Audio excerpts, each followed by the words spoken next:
Hey, good afternoon, everybody, from the StormTrack 5 Weather Center. I'm Chief Meteorologist Dave Dierks, tracking a few scattered storms that have popped up, briefly did become severe. We had a severe thunderstorm warning for the northeast part of Johnson County, Tennessee. That warning expired, or actually was canceled early as that storm weakened before the expiration date at 3:15. But I did want to bring you up to date on the current setup as far as what's showing up on Power 5 Doppler radar, where the strong storms are, and where they're going to be moving here over the next couple of hours. So why don't we do that right now? You can see that in the Tri-Cities, we do have fairly quiet weather. It's a partly to mostly cloudy day with warm temperatures. We're in the upper 70s to near 80 degrees. Now, the storms that did result in some of those warnings continue to push across, especially the higher elevations of Tennessee and North Carolina. And you can see we do have a pretty decent storm near Watauga Lake along the Johnson and Carter County line down to the south of Butler toward the North Carolina state line of Avery County.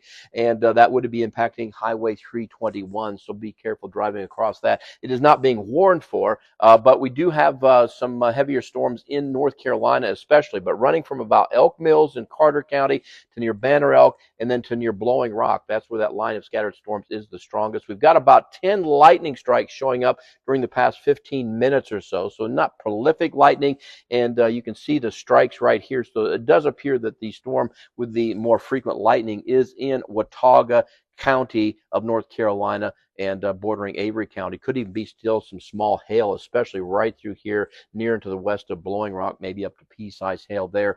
As we move northward, here's the storm that did produce that severe thunderstorm warning near Laurel, Bloomberry, and Johnson County. That weakened quite quickly over the past half hour, and there still is a flash flood warning in Ashe County until 8 p.m. due to the stationary nature of that storm. It also, though, has weakened in Ashe County as well. So not maybe any additional aggravating heavy rain right now, but there still is some runoff and could be some high water, perhaps some road closures there in Ashe County, so be alert to that. Otherwise, from White Top up towards Chilhowie and Marion and Grayson and Smith County, some showers and even a few thunder showers as well. A couple of lightning strikes, not too much lightning right now with this activity in Grayson and Smith County. Some stronger storms have been kind of moving north of Interstate 81 in Wythe County, just to the northeast of Rural Retreat to near Wytheville, and also in Tazewell County. Some stronger storms here north of Chatham Hill and Smith County, and extending up toward Tazewell.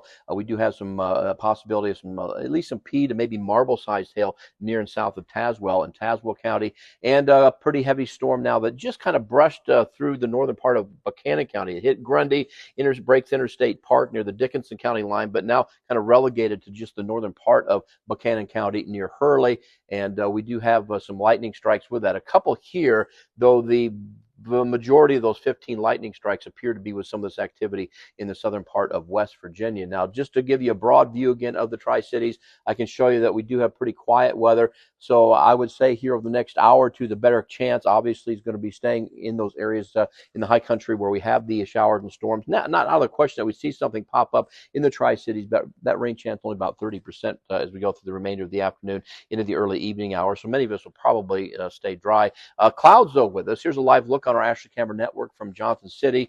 We do have pretty warm temperatures despite the lack of sunshine. 78 now at the Tri-Cities Airport, and mild temperatures with some blue sky now over the Hotel Norton, looking down on Park Avenue in Norton, Virginia. Current temperature at the Lonesome Pine Airport nearby in Wise is at 77 with a southwest wind at 9. So our normal high is about 70. We're about good 8-9 degrees above where we should be for this time of year. So the atmosphere is kind of primed for some, strong storms if they develop. Again, it's only about a 30% chance, and higher chance that we're going to see a locally strong or severe storm in those areas pushing north of the Tri-Cities. So I don't anticipate a significant threat of any severe weather as we go through the next day or so, or at least through tonight. But there is a pretty strong system now that's cranking up the high probability of severe weather. In fact, we've had some tornadic producing storms across the Midwest into parts of Iowa. But as far as any storm dangers for our area, again, in those areas relegated mainly north and east of the Tri-Cities, I think we could see an isolated wind gust that could cause some minor property damage and some downpours and perhaps some small hail. But again, the overall threat is going to continue to push off to the northeast. Our future track showing as we go between 7 and 11.